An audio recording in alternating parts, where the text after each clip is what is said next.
पण मला एकदाच बघायची होती ती भेट. भेटायचं होतं तिला, समजून घ्यायचं होतं तिला. मनात प्रश्नांची मालिका सुरू होती. त्या प्रश्नांच्या उत्तरासोबत जाणूनही घ्यायचं होतं तिला. विचारलं तिला की का तू हा मार्ग निवडलास.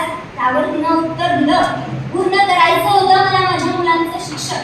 पूर्ण करायचं होतं मला माझ्या मुलांचं शिक्षण. पोटाची खळगी भरण्यासाठी करावी लागायची वळवण करून सुद्धा मिळायचं नाही साधारणाचा कल.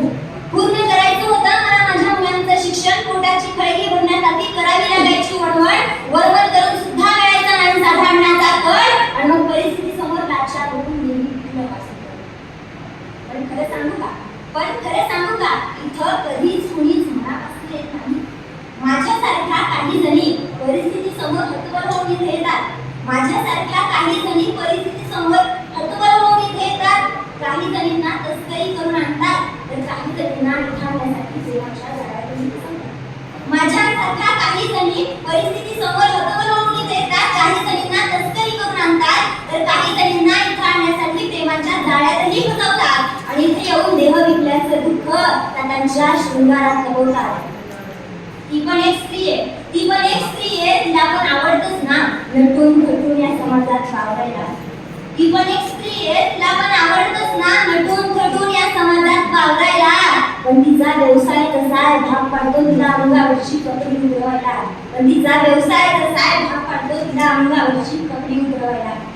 जागतिकीकरणाच्या या युगात अर्धनग्न स्त्री जाहिरात करताना आम्ही दाखवतो. जागतिकीकरणाच्या या युगात अर्धनग्न स्त्री जाहिरात करताना आम्ही दाखवतो. जागतिकीकरणाच्या या युगात अर्धनग्न स्त्री जाहिरात करताना आम्ही दाखवतो. आणि मग त्याच्यातला हळव्यास जागा होऊन तोही त्याची पावले आमच्याकडे वळवतो. आणि मग त्याच्यातला हळव्यास जागा होऊन तोही त्याची पावले आमच्याकडे वळवतो. शेवटी काय होतं ना या व्यवहारात आम्ही चुकीचं ठरत असतो. नेहमी आम्ही चुकीचं ठरत असतो. आणि उपभोग घेणारा तो ताठमानेने जगत असतो. अहो साधा मंदिरातही प्रवेश दिला जात नाही आम्हाला. का तर आम्ही अपवित्र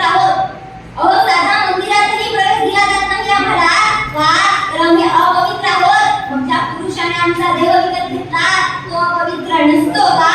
पुरुष काय वेळात गाय बांधून फिरत असतो का. नेहमी स्त्रीच अपवित्र मानली जाते.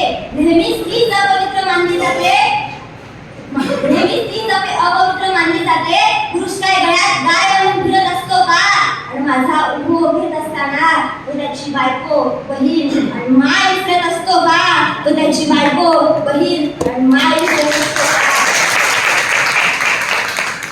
आम्ही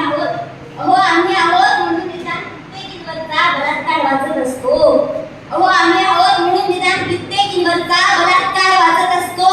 मग तरीही हा समाज इतक्या वाईट नजरेने आमच्याकडे बघत असतो. अहो परिस्थिती एखादीला वैश्या बनवते. मनापासून कधीच कुणीच वैश्या बनत नसतं.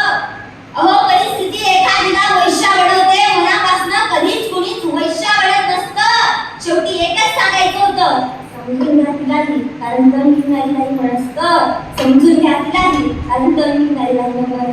मनपूर्वक